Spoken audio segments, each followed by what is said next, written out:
Salut les experts, ça fait très longtemps qu'on n'a pas parlé de votre téléphone. L'application, pas votre téléphone à vous quoi.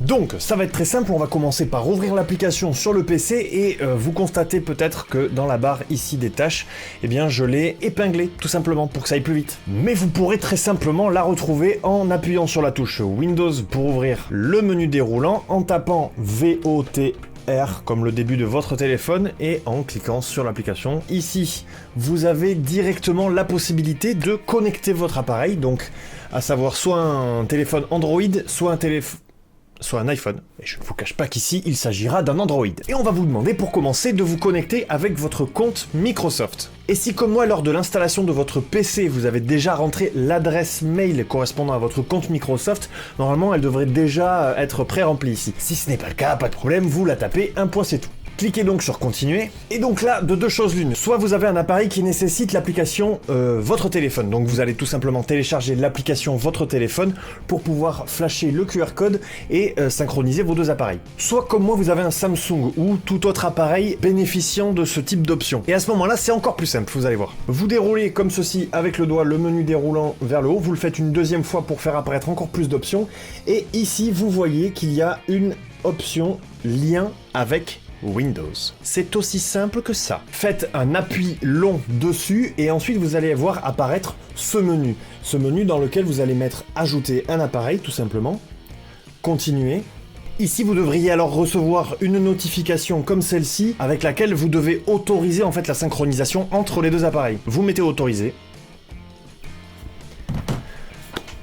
Et voilà le travail. Une fois que tout ceci est fait, vous constatez que l'application arrive directement sur l'onglet Messages. Et que vos messages, donc vos SMS, vont tous se synchroniser. Vous aurez accès directement à vos SMS depuis votre PC. Et concrètement, vous allez pouvoir converser par SMS, mais avec votre clavier, ce qui est beaucoup plus pratique. Franchement, vous gagnez un temps fou. Mais on va s'attarder sur 2-3 détails. On va commencer d'ailleurs par les paramètres. Moi, j'aime bien, quand je commence avec une application, aller farfouiller un petit peu dans les paramètres pour bien tout régler à ma sauce, comme on dit. On va ouvrir les paramètres. Pour commencer dans les paramètres généraux, ici on va avoir la manière dont vous voulez que les notifications de messages ou de mails ou de toutes les applications apparaissent sur votre PC. Bah oui, parce que vous allez avoir des notifications qui vont apparaître sur votre PC. Le but étant de ne plus avoir à sortir son téléphone finalement. Ensuite, on passe à mes appareils. Donc là, c'est dans l'éventualité où vous auriez plusieurs appareils de connectés. Ici, moi, je n'en ai qu'un. C'est déjà pas mal. Ici, dans les fonctionnalités, vous allez pouvoir avoir... Oh, c'est une fonctionnalité que je ne connaissais pas. Copier et coller entre plusieurs appareils. Donc là, concrètement, moi, ce que j'imagine, c'est que je vais pouvoir copier un texte, par exemple, sur mon PC et le coller dans un message en SMS par exemple sur mon téléphone ou inversement. Ah bah je vais l'activer tout simplement. On fera le test tout à l'heure. Ici vous allez avoir donc plusieurs options, donc le copier-coller entre plusieurs appareils, donc entre votre PC et votre téléphone. Les photos, c'est-à-dire que les photos que vous prenez avec votre téléphone vont se synchroniser directement ici, vous le voyez dans cet onglet ici, photos, mais on y viendra tout à l'heure, vous ne verrez pas mes photos, non vous ne les verrez pas. Concrètement par exemple, moi je m'en sers pour faire les vignettes YouTube, je prends une photo de moi avec mon téléphone et je fais glisser directement depuis l'application sur Photoshop. En gros ici, tout ça, ce sont des autorisations que vous allez donner ou non en fonction de ce que vous voulez voir apparaître sur votre écran, en fonction de ce que vous voulez partager avec votre PC. Ici, pour la personnalisation, vous allez pouvoir avoir le fond d'écran de l'application identique, ici là, vous le voyez, identique à celui qui est sur votre téléphone. Stop, j'ai oublié de vous parler du lecteur audio qui va faire en sorte en fait que vous entendiez le son des notifications de votre téléphone sur votre PC. C'est pour ça qu'on vous demande de terminer les paramètres des notifications avant de l'activer. Les aides et les commentaires à propos de... Bien, alors maintenant qu'on a fait un petit peu le tour des paramètres, on va aller directement dans ces 5 onglets, je ne sais pas compter, voilà. Ça peut arriver. On va aller directement dans les onglets qui sont juste ici, donc le premier, notifications, vous voyez que ce sont les notifications que j'ai reçues sur mon téléphone, que je vais pouvoir synchroniser directement avec l'application. Ensuite donc les messages, vous l'avez vu, des fois ça ne s'actualise pas automatiquement.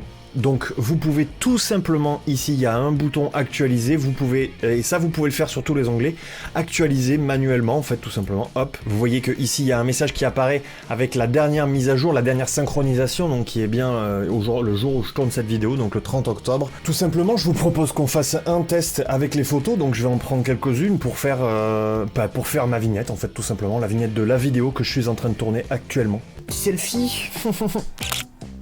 Je sais pas qu'est-ce que je pourrais faire. On va en faire d'autres. Avec divers éléments.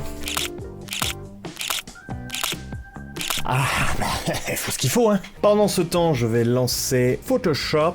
Alors ici, donc je vais aller dans les photos, tout simplement. C'est ce qu'on a dit, en fait. C'est pour ça qu'on était en train de faire des photos magnifiques. Alors il y a une capture d'écran qui s'est glissée, vous constatez que je ne suis plus qu'à 3 quêtes quotidiennes de remporter les 1000G sur les quêtes du Game Pass. Je sais, c'est énorme, mais on n'est pas là pour ça, enfin on va faire la vignette, on a dit.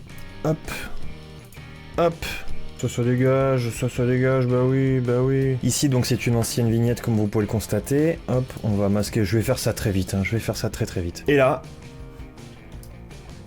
c'est la magie du direct, voilà. Alors, vous ne pouvez le faire qu'avec des photos, mais c'est déjà pas mal, quoi. Et vous le faites glisser dans une application, comme vous pouvez le faire glisser dans un dossier, en fait, tout simplement. Si vous voulez les conserver dans un dossier particulier, libre à vous. Laissez libre cours à votre imagination, j'ai envie de dire. Sky is the limit. Revenons à nos moutons, parce que ça, évidemment, c'est super, mais c'est pas ma partie préférée. Ma partie préférée, eh bien, tout simplement, c'est celle-ci. Vous allez pouvoir ouvrir vos applications qui se trouvent sur votre téléphone, sur votre PC. Et vous voyez, ça m'ouvre une sorte d'image miroir de mon téléphone. Et je vais pouvoir, comme ça, ouvrir. Alors, ça va marcher avec des jeux, ça va marcher avec des applications, avec toutes les applications, sauf que vous y avez accès depuis votre PC. Toujours dans l'optique de vous faire gagner du temps et d'éviter de vous faire sortir votre téléphone à chaque fois. Alors maintenant, vous pouvez aussi passer des appels. Ici, il faut le configurer. Vous allez voir que ça se fait en très peu de temps. Assistant votre téléphone demande l'autorisation de rendre votre téléphone visible par d'autres appareils pendant 120 secondes. Autorisé évidemment. On va alors ensuite vous demander si vous voulez coupler l'appareil, donc le synchroniser quoi. Ensuite on va encore une fois vous demander votre autorisation pour afficher les appels récents de votre téléphone sur votre PC. Il vous suffit d'accepter tout simplement. Puis pour finir vous aurez affiché à l'écran les appels récents, qu'ils soient entrants ou sortants. Il est possible que l'application Votre téléphone n'affiche pas les noms de vos contacts au départ. Qu'à la place du nom de vos contacts, vous ayez simplement les numéros qui s'affichent. Il lui faut juste un tout petit peu de temps pour les afficher. En fait, un simple redémarrage de l'application devrait suffire à vous afficher tous les noms de vos contacts, tout simplement. Vous avez maintenant la possibilité de faire une recherche de vos contacts à travers cette barre de recherche juste ici, et donc d'appeler vos contacts, tout simplement. Que ça pouvait être intéressant de faire une vidéo sur l'appli pour linker ton téléphone avec ton ordi. Mais c'est ça, c'est ce que je suis en train de faire en fait. Ok, mais il n'y a pas que ça comme bénéfice, il n'y a pas que le fait d'appeler avec ton ordinateur. Et non, c'est justement ce que je suis en train de montrer à tout le monde. Est-ce que t'es intelligent, t'as vu ça, t'as toujours un coup d'avance. Ça va, c'était bien comme je l'ai dit. Hein. Je pourrais avoir mon argent après. Voilà, vous l'avez vu, tout ceci est d'une facilité déconcertante, comme on le dit. Alors j'avoue que ce qui facilite encore plus tout ça, c'est Samsung, tout simplement. Et accessoirement, moi j'ai installé aussi le Microsoft Launcher, qui est en quelque sorte un système d'exploitation pour votre téléphone Android, et qui a été développé par Microsoft. Donc évidemment, ça fonctionne beaucoup mieux dans l'écosystème Microsoft. J'allais vous dire au revoir, mais il se trouve qu'on n'a pas fait une chose que je vous avais dit qu'on ferait. Vous vous rappelez ou pas ? Quand on est allé farfouiller dans les paramètres tout à l'heure, on avait ici copié et collé sur plusieurs appareils.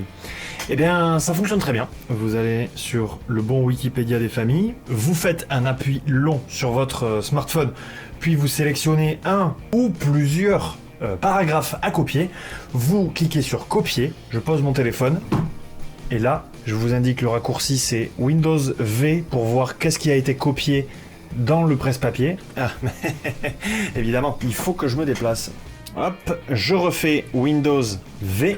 vous voyez ici apparaître votre presse-papier, en fait l'historique de votre presse-papier, c'est-à-dire qu'à chaque fois que vous allez copier un élément sur le net, donc que ce soit un article, une capture d'écran tout simplement, je vous rappelle le raccourci Windows Shift et S en même temps, tout ça va apparaître dans l'historique de votre presse-papier et vous allez pouvoir comme ça recoller peut-être un truc que vous aviez copié il y a quelques heures quoi. C'est super pratique et là vous constatez que ça fonctionne très bien entre le PC et le téléphone. Voilà, c'est la fin de ce tuto informatif sur comment utiliser votre téléphone. N'hésitez pas à liker, partager la vidéo encore une fois, ça nous aide énormément. Si vous sentez qu'un ami à vous est en train de galérer à installer l'application ou tout simplement, voilà, si vous trouvez que si vous avez bien rigolé, voilà, en cette période un peu troublée, il me semble important de continuer à rire. Et je parle très loin du micro. Encore une fois, on ne le dira jamais assez, respectez les règles de sécurité, que vous connaissez les règles sanitaires, pour prendre soin de vous et surtout prendre soin des autres, c'est important. En tout cas, j'ai essayé de vous divertir du mieux que je pouvais, j'espère que ça fonctionne chez vous. N'hésitez pas, ça fait longtemps que je l'ai pas dit, mais n'hésitez pas aussi à activer la cloche. Dès qu'on sort une vidéo, un live, peu importe, vous serez tenus au courant, vous serez les premiers informés, j'ai envie de dire. Sur ce, je vous souhaite une vie longue et prospère, les experts, et à très vite dans une prochaine vidéo.